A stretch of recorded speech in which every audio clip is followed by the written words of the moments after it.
genetic structuralism. What is genetic structuralism? Okay, so genetic structuralism is a theory proposed by Lucian Goldman.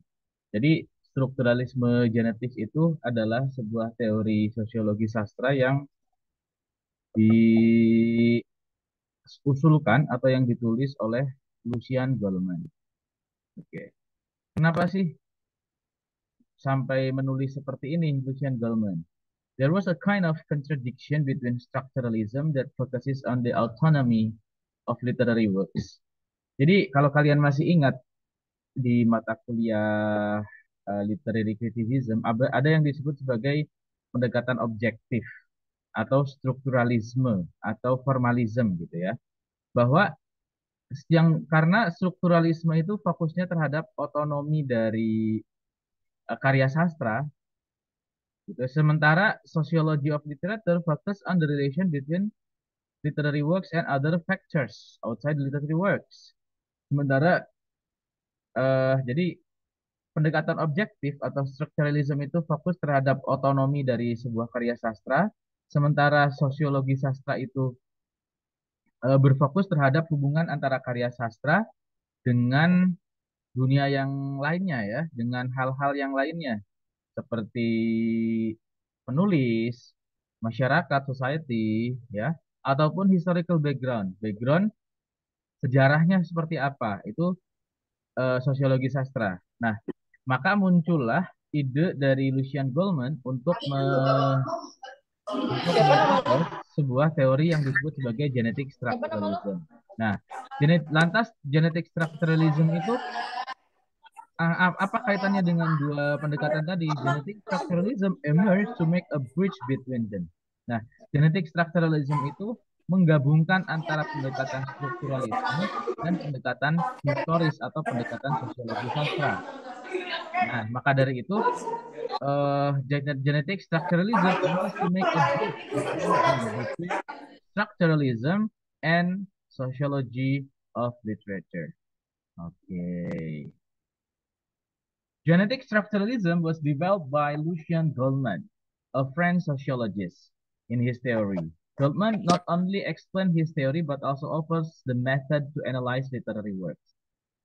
Istimewanya, Lucian Goldman itu tidak hanya menyampaikan teori, akan tetapi juga menawarkan metode untuk menganalisis karya-karya sastra. Oke. Genetic structuralism can be understood more easily through Goldman ideas of the fundamental characteristic of human action. Jadi, uh, Goldman melalui teorinya, yaitu strukturalisme genetik, itu mengkategorikan uh, ciri-ciri dari tindakan manusia terhadap tiga tendensi. Gitu ya. Ini penting nih ya. Yang pertama, the tendency toward adapting to the realities of the environment. Yang pertama adalah kecenderungan manusia untuk beradaptasi atau menyesuaikan diri dengan realitas yang ada di lingkungannya. And hence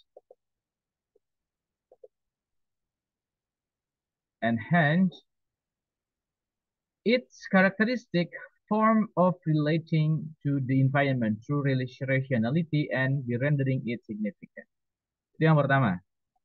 Kecenderungan yang kedua is the tendency toward overall consistency and toward creating structural form. Kecenderungan untuk konsistensi secara menyeluruh dan kecenderungan terhadap menciptakan bentuk-bentuk struktur baru.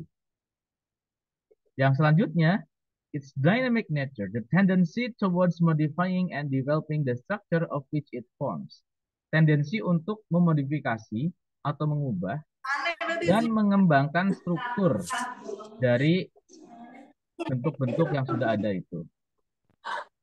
Okay. There are some fundamental characteristics Sumpah of nama human gue. actions that includes first, according to Goldman, human beings are influenced by three basic nature in the form of some inner tendencies. Ini tadi ya, yang di atas tadi.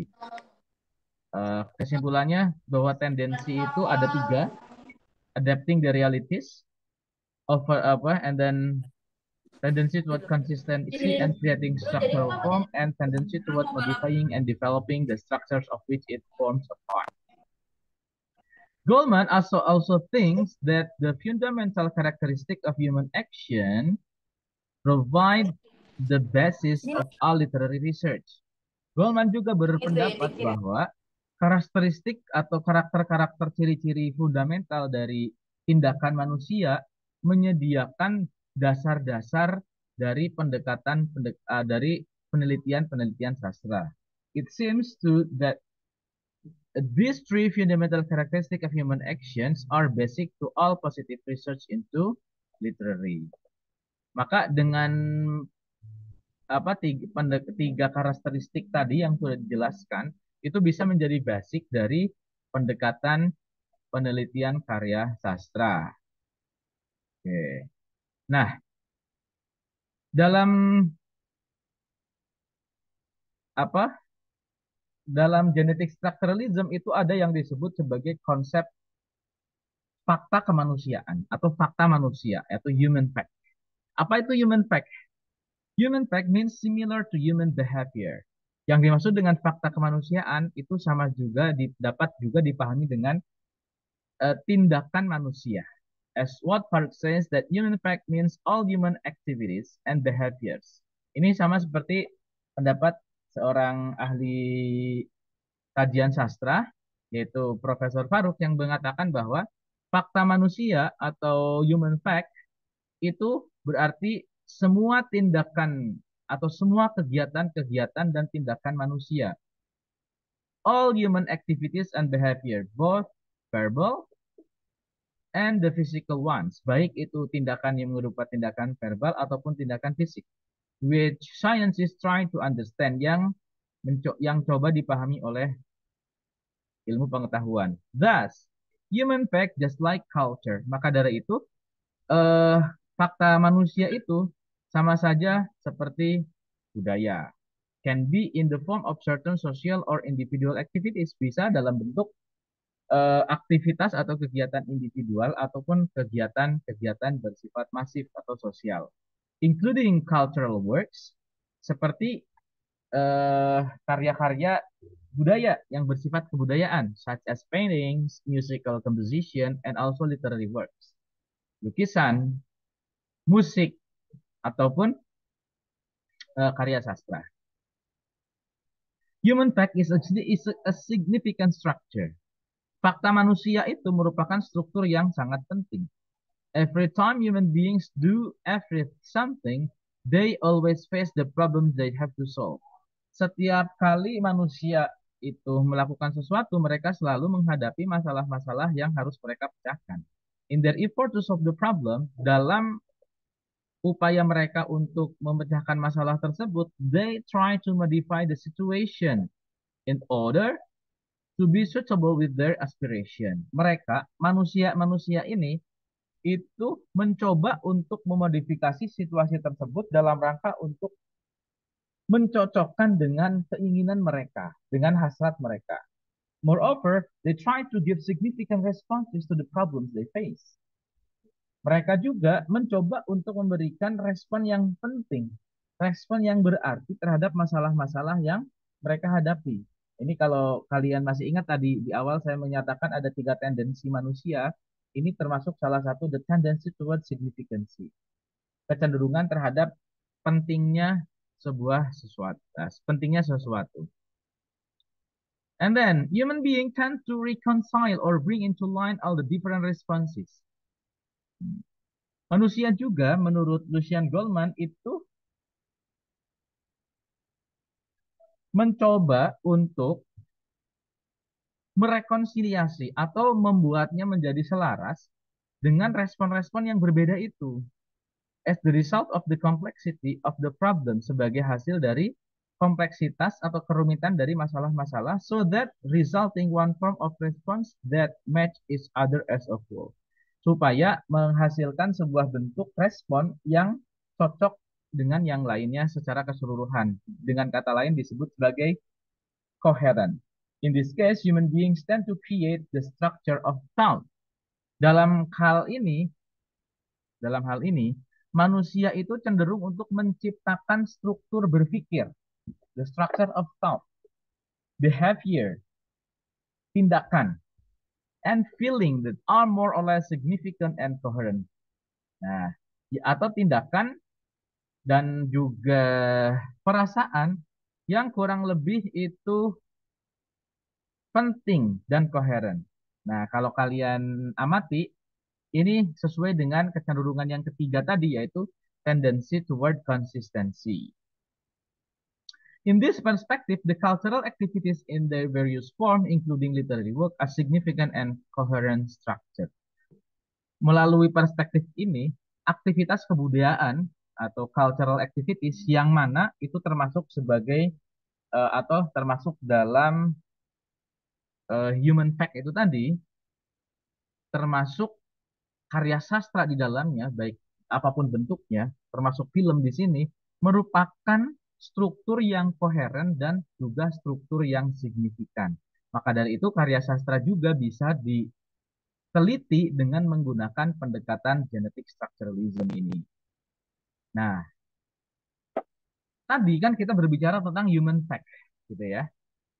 Berbicara tentang fakta manusia atau human fact atau human behavior. Nah, the subject of human fact comprises two kinds. Ternyata subjek dari fakta manusia itu atau human fact itu terdiri dari dua jenis. The first one is individual subject. Yang pertama itu subjek individual, who is the subject of individual facts, yang merupakan pelaku dari fakta-fakta individual. And the second one is the collective subject, who is the subject of collective fact, yang merupakan pelaku dari fakta kolektif. Nah, apa itu fakta kolektif? Kan begitu. Apa itu fakta individual? Catatannya adalah eh, apa itu bentar-bentar. Aduh, ada yang masuk banyak nih ya. Nah, not all human fact come from individual subject. Nah, ternyata teman-teman, walaupun pelakunya itu manusia gitu ya, misalnya manusia, seorang manusia gitu ya, akan tetapi tidak semua fakta manusia itu datang dari subjek individu, walaupun yang melakukan seorang. Misalnya seperti ini, eh, Pramudia Anantatur atau Shakespeare itu menulis karya sastra. Iya, yang menulis itu satu orang. It is an individual who wrote the work. But apakah itu termasuk, apakah Shakespeare ataupun Pramudia Anantatur dalam hal ini itu merupakan subjek individu? Kan begitu. Tidak ternyata.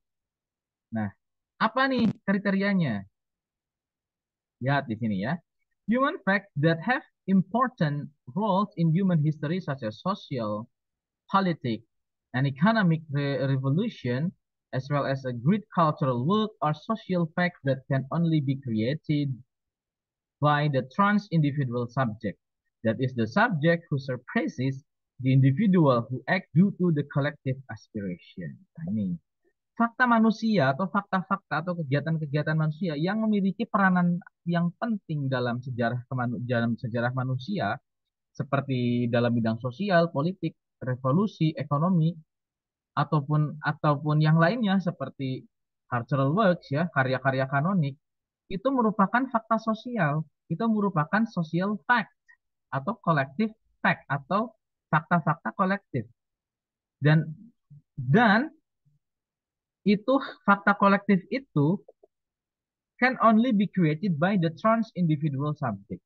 Hanya bisa diciptakan, hanya bisa ditulis kalau misalnya dalam hal ini karya sastra oleh subjek yang trans individual atau subjek walaupun dia hanya seorang merupakan representasi dari masyarakatnya. Jadi bisa dikatakan kayak misalnya tadi Pramudia Anantatur menulis novel, apakah novel itu fakta individual atau fakta kolektif? Novel tersebut merupakan fakta kolektif. Kenapa? Karena novel tersebut itu mencakup banyak hal dan memiliki peranan yang penting dalam sejarah manusia. Oke, gitu ya. Likewise, great literary work are also considered as social fact. Maka dari itu, karya sastra kanonik itu dianggap sebagai fakta sosial. Why? Because it is created by the trans individual subject. Karena diciptakan atau ditulis oleh subjek trans individual. Oke. Nah, suggested by the tendency to create significant structure, each member of certain social group or community tends to create the same significant structure.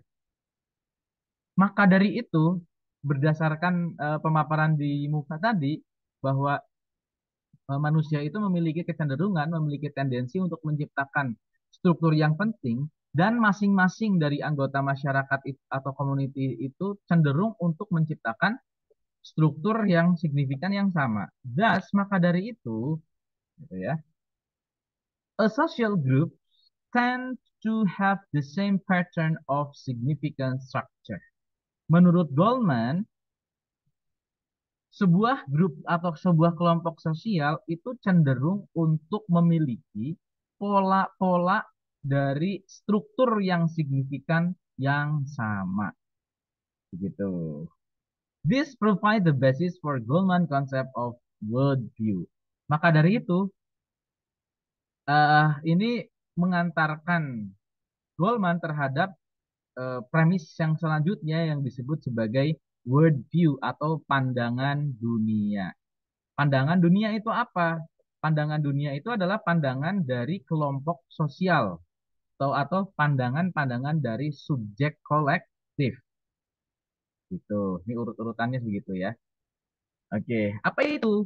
Worldview is the result of interaction with the environment or the social group. Worldview itu adalah merupakan hasil dari interaksi antara subjek-subjek individu dengan lingkungan atau dengan grup sosial. Nah, worldview itu apa ya? Pandangan dunia terhadap sebuah subjek, terhadap sebuah objek, I'm sorry. Terhadap suatu hal. Objek itu bisa berupa isu-isu sosial, berupa tindakan-tindakan sosial, itu juga bisa. As the result of interaction between an individual and his or her environment, sebagai hasil dari interaksi antara individu, antara manusia-manusia tersebut dengan lingkungannya, worldview springs from a long process consisting of two interrelated processes. Pandangan dunia atau worldview itu bertunas dari atau berasal dari sebuah proses yang sangat panjang yang terdiri dari dua proses yang saling berkaitan, yaitu yang pertama adalah structural process, ya proses struktural, yang kedua adalah destructive process atau proses destruktif. Nah, what is it? What is structural process? It is a process of constructing a new structure. Structural process adalah sebuah proses untuk mengkonstruksi sebuah struktur yang baru. Sementara destructive process adalah proses of destructing the old structure. Sebuah proses untuk merusak atau mendekonstruksi struktur yang lama. In the society, the two processes go on continuously whose last orientation is to reach an optimum equilibrium for human and a whole certain social group being survivable. This is the core of the third fundamental characteristic of human action. Okay. Literary works are considered as a coherent worlds. Karya sastra itu dianggap sebagai sebuah dunia yang koheren that can be made the same as worldview, yang bisa dianggap sama sebagai pandangan dunia. Nah, itu tadi.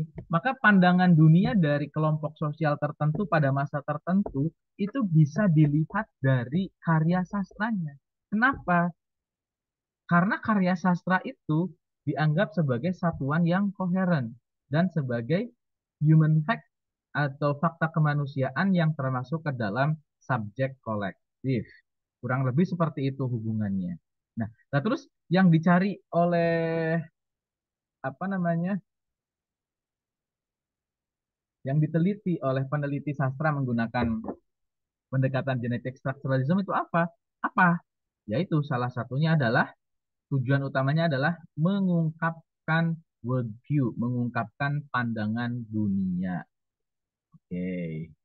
Indeed. Nah, literary works do not directly reflect the collective consciousness. Memang karya sastra itu ya tidak secara langsung mencerminkan kesadaran kolektif, tidak. Jadi tidak serta-merta apa yang tertulis itu merupakan kesadaran kolektif dari kelompok tertentu. But they accelerate the degree of structural coherency the collective consciousness itself has. It means that through the literary work, gitu ya, created by an individual who directly gets in touch with his or her social group, we can see clearly the world view. Ini nih, harus dipahami nih ya. Jadi, melalui karya sastranya, kita bisa tracing, kita bisa melacak pandangan dunia dari kelompok sosial tertentu. Begitu. Nah, ini ya. Oke. The worldview of social, oke ya. We can see clearly the worldview of the social group in question because the social group will not be able to, or it is very difficult for a social group to realize their own aspiration without any intervention from the creative individuals. And the same individuals will never be able to produce their work if they have not found the basic element and their relations in collective consciousness. Thus, as a matter of fact, cultural work have both high individual and social characters in the same time. Yeah. Genetic structuralism considers the quality of literary work is extremely determined by the degree of its coherency. It means that literary work is considered significant if the work is the result of intense interaction or interrelation between the subject who creates the work and his or her environment. Itu artinya karya sastra itu dianggap sebagai karya sastra yang kanonik, karya sastra yang berpengaruh, yang penting, jika karya sastra tersebut merupakan sebuah hasil dari interaksi yang intensif antara subjek yang menulisnya dan lingkungannya. Maka dari itu, karya sastra stensilan, karya sastra yang tidak kanonik itu kurang memenuhi syarat untuk diteliti menggunakan teori genetic structuralism.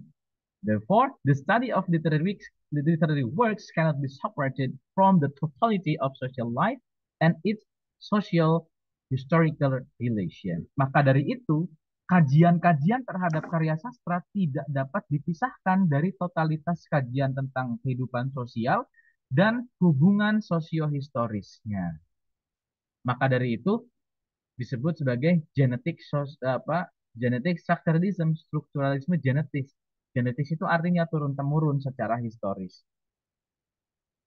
Nah, the study of literary works and human fact generally should involve two disciplines all at once. Maka dari itu, kajian karya sastra dan fakta manusia atau tindakan-tindakan manusia itu secara umum seharusnya melibatkan dua disiplin sekaligus, yaitu disiplin keilmuan sosiologi dan disiplin keilmuan sejarah to find scientific and realistic result, untuk mendapatkan hasil yang ilmiah dan nyata. In order to have a comprehensive understanding about literary work, Goldman used dialectic method. Maka dari itu menggunakan metode dialektik yaitu literary analysis method that mainly focuses on coherency on how literary study result in a single comprehensively coherent meaning. Yaitu metode analisis karya sastra yang berfokus terhadap koherensi terhadap bagaimana kajian karya sastra itu menghasilkan sebuah makna yang komprehensif dan koheren. Nah, dialectic method perceives that there is no starting point that is absolutely valid, and there is also no problem that can be thoroughly solved. Therefore, our thought never moves linearly, but continuously goes in a circle without being identified and the beginning and the end. Nevertheless, Goldman doesn't deny that a research must regard at least one hypothesis that comes from a certain assumption. Akan tetapi Goldman itu tidak menolak bahwa sebuah penelitian harus memiliki setidaknya sebuah hipotesis yang berasal dari asumsi tertentu. According to Goldman, the assumption that human behavior must be more or less significant as the result of the interaction with the environment is the only general characteristic of human action that can be used as the starting point. Maka harus berasal dari asumsi. Nah, kesimpulannya apa dari teori ini? Ada dua konsep, ya, dua pasangan konsep menurut Goldman. The first is the concept of full part. That means analyzing literary work should start with the smaller part and then be related to the full hypothesis to find out the coherent and comprehensive structure that is, according to Goldman, the worldview of the novel. Jadi untuk menganalisis karya sastra, menurut Goldman, konsep yang pertama itu adalah konsep full part, keseluruhan dan bagian, yang artinya menganalisis karya sastra seharusnya berawal dari bagian-bagian yang lebih kecil dan kemudian dihubungkan dengan bagian yang lebih besar, gitu, dengan hipotesis yang lebih besar. Untuk apa? Untuk mendapatkan pandangan dunia dari sebuah novel. Yang kedua, the second is the concept of understanding explanation that is considered as the effort to describe the structure of the literary work and find out the significance of the structure by combining it with the larger structure, yaitu pemahaman penjelasan yang dapat dianggap sebagai sebuah usaha untuk menggambarkan struktur karya sastra dan mendapatkan signifikansi dari struktur dengan cara menggabungkannya dengan struktur yang lebih besar. Apa itu struktur yang lebih besar? Yaitu social background. The larger structure in this case represent the worldview. Nah, struktur yang lebih besar ini apa? Yaitu struktur yang lebih besar itu adalah pandangan dunia atau worldview as the decisive instrument because literary work is considered as the expression of a larger structure. From the overall explanation, we can see that to understand genetic structuralism is to understand its basic concept. Untuk memahami genetic structuralism itu adalah memahami konsep dasarnya. It is the basic concept that develops the other important concept in the history. Karena pada dasarnya konsep dasarlah yang mengembangkan konsep-konsep penting lainnya di dalam teori ini. Oke, kurang lebih seperti itu. Ini sebagai pengantar untuk teori strukturalisme genetik. Ada beberapa poin yang harus Anda garis bawahi. Saya yakin Anda tidak akan langsung paham setelah mendengarkan ceramah saya ini. Akan tetapi ada beberapa hal yang harus Anda perhatikan. Yang pertama, worldview, pandangan dunia. Kalian harus catat dan kalian harus cari itu ya. Mungkin kalian cari dalam sumber-sumber berbahasa Indonesia supaya kalian lebih mudah memahaminya. Oke. Worldview atau pandangan dunia. Kemudian yang kedua ada yang disebut sebagai human fact atau fakta manusia, human fact atau human behavior, tindakan manusia. Itu yang kedua ya, human fact atau human behavior. Yang ketiga, kalian juga harus berusaha memahami ada individual subject atau subjek individu dan ada collective subject, subjek kolektif. Itu juga penting beberapa keywordnya ya. Kemudian yang ketiga, yang selanjutnya ya, cukup banyak nih. Apa itu tadi?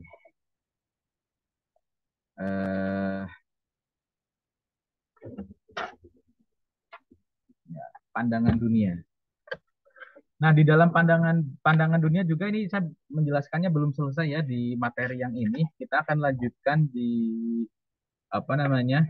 pertemuan di kuliah pengganti tentang struktur atau elemen-elemen dari pandangan dunia. Bagaimana kita mencari dan mengkonstruksi sebuah worldview dari sebuah karya sastra.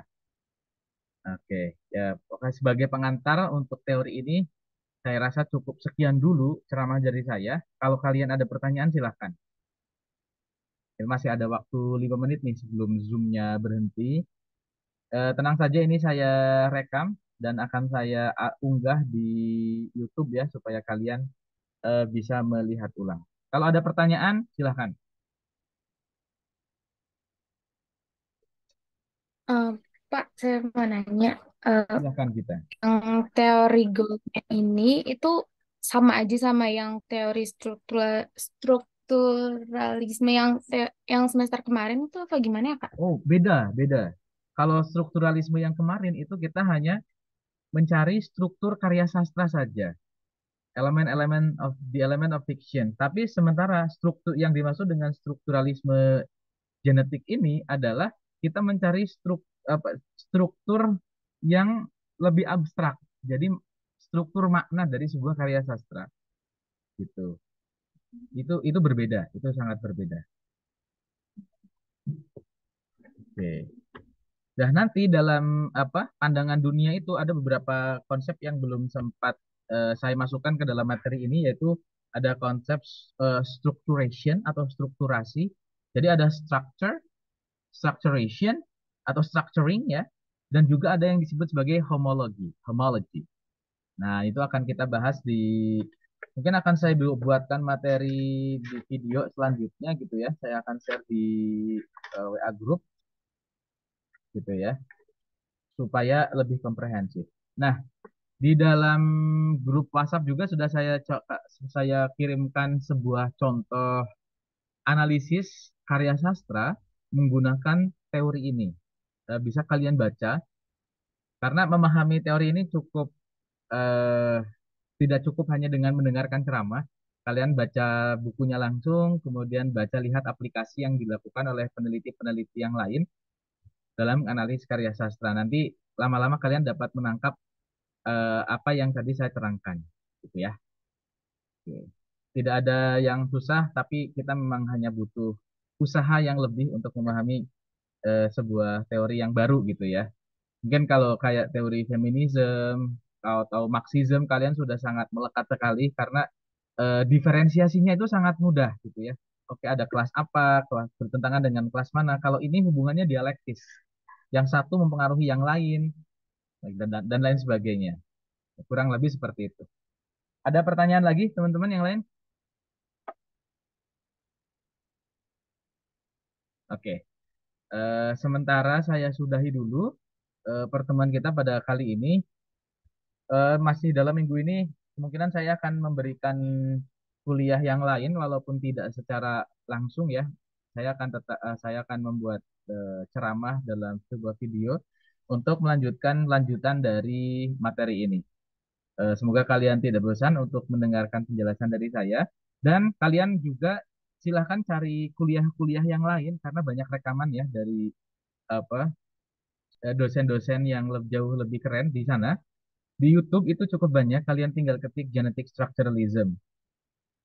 Saya kasih rekomendasi beberapa channel yang cukup bagus itu, ada Bilik Insider itu cukup bagus ya, itu orang Indonesia. Atau kalian cari ceramahnya Romo Haryatmoko. Romo itu bapak ya, pemuka agama Katolik yang juga seorang dosen di Universitas Sanata Dharma. Beliau juga ahli sosiologi dan juga sosiologi sastra. Eh, Silahkan cari di sana apa namanya supaya kalian mendapatkan perbandingan pemahaman selain ceramah dari saya juga. Thank you very much for your attention. See you next time. Assalamualaikum warahmatullahi wabarakatuh. Waalaikumsalam warahmatullahi wabarakatuh. Makasih, Pak. Warahmatullahi wabarakatuh. Sama-sama. Terima kasih, Pak.